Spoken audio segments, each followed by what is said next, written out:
Welcome to Cambridge House Live. I'm Vanessa Collette at the World Resource Investment Conference. Joining me today is Arturo Prestamo, President and CEO of Santa Cruz Silver. Welcome, Arturo. Great to have you here with us. Thank you, Vanessa. It's a pleasure for me. Arturo, Santa Cruz Silver is just over a year old, but you're already producing silver. How were you able to do that in such a short time? Yeah, well, Vanessa, our main promises in our three different projects are advanced projects, projects that have already information on hand and that will allow us to make decisions more, let me say, more de-risk in a de-risk manner. They are high-grade properties, so they can run eventually, regardless of the market price for silver, and they are also low capex properties, right? So Rosario was our first mine to come in production. We have a budget to have Rosario in production of $12.5 million. We end up with $10 million this first quarter of 2013. So you came in under budget? We came in under budget, that's right. And that's all credit to Francisco Ramos and the whole team at Field.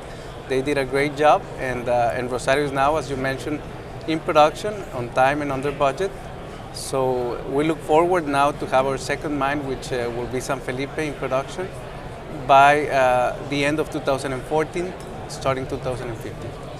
So at Rosario, you just achieved commercial production. How long until you are in full production?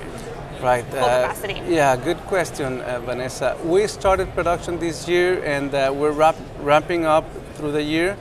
We will have an average of 150 tons a day on production this year, and by first quarter next year, we should be reaching 500 tons for a daily basis, mill capacity, and that will take us to around 2 million ounces of silver equivalent in production on a yearly basis.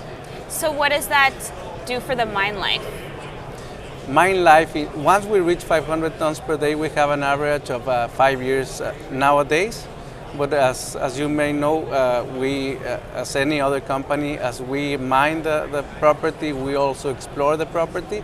So we expect to increase our resources in the next coming years and months in order to keep our mine life in a let me say, in a significant room or amount of ounces for the coming years. So you'll be able to extend the mine life? Definitely. What can you tell us about your costs?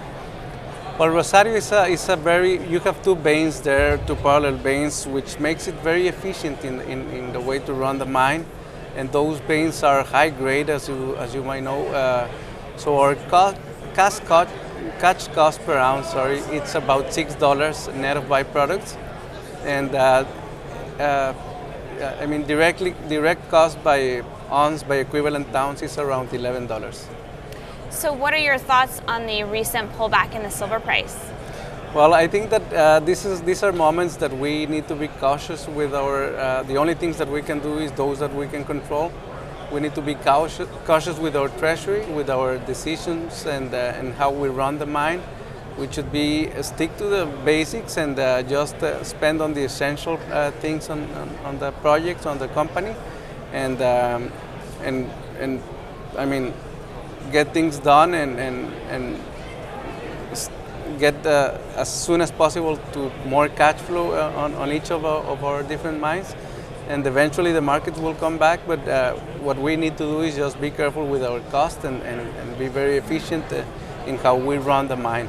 So it sounds like you're controlling costs very strictly. That's right. I mean, the good thing is that we started, since the mine was starting, we were controlling costs since day one.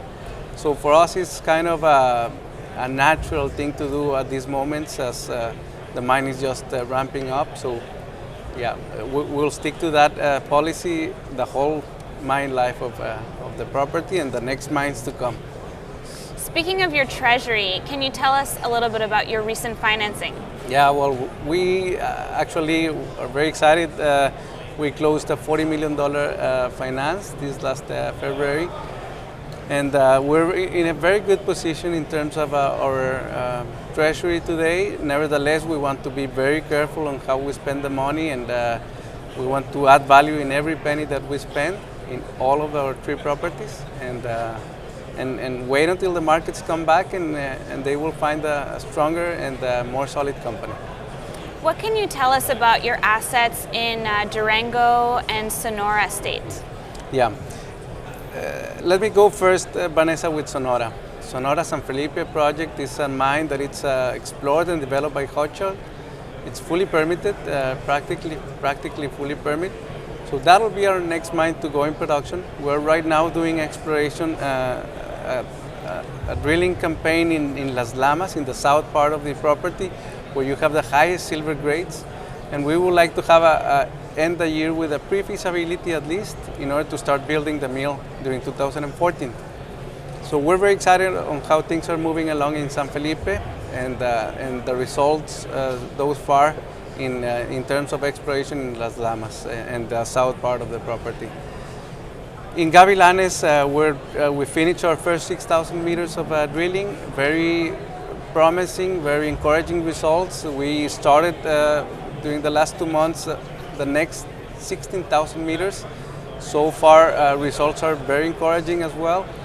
And we'll keep drilling during the course of the year with the idea of having a resource estimate by September this year. And we'll eventually keep going there and start building the right mine model for that property, with the idea of having the right meal for that, the right meal plan for that property. So exploration in Gavilanes is coming along very, very smoothly and nicely so far as well.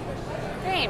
Moving along, I just wanted to touch on a mining royalty that I think has been either passed by Congress or is in discussions in Mexico. Can you touch on that? Yes, Vanessa. I mean, I think that we're still a little bit ahead on that. I mean, this is on progress right now, and as everything that is on progress have changes. But so far, we're just being conservative. We're considering that new tax to come in. We're considering within our budget, and I think that it's something that will come by next year, not this year. And so it sounds like you're prepared for it in the event that is correct, Vanessa. Yeah. Are investors asking you about dividends? Yeah, definitely, and we think that it's appropriate, but when the company is in the right position to do that. We have our plan set to have our 3 mines in production. Once we have our second mine, which is San Felipe in production, San Felipe and Rosario together will allow us to have enough cash flow to have Gavilanes in production, and maybe at that point start thinking about a dividend policy when appropriate. Arturo, you're based locally in Mexico. Do you think there's some advantages to being locally based? Well, I do think that there are some advantages, Vanessa. Definitely, you know everybody, all the players in the industry. You know, just to give you an idea, you know where all the used equipment is and which player has those equipments, and you can get easily or more easily than some others hands on those equipments when you need them in a very efficient way. At the same time, I mean, you know, when you understand the culture of the country, of our miners and of our people down there. So definitely I think that it gives us an advantage in somehow. What are some of the upcoming milestones that we can look out for following the company? Right. Well, ramping up of Rosario's production is the most important for us at the moment. We want to have as much cash flow as possible in coming into the company. Definitely the next milestone will be having the pre-feasibility in San Felipe, which will allow us to start building the right mill for San Felipe in a way that will take us from 2 million ounces of production next year to 4 million ounces. So we want to be very careful in that, and those will be maybe the most important milestones. But at the same time, I mean, we will not lose the importance that all our exploration activities are having in both in Gavilanes and in San Felipe properties. Great. Well, thank you so much for being with us today, Arturo. I appreciate it, and we look forward to having you back again soon. Thank you, Vanessa. My pleasure.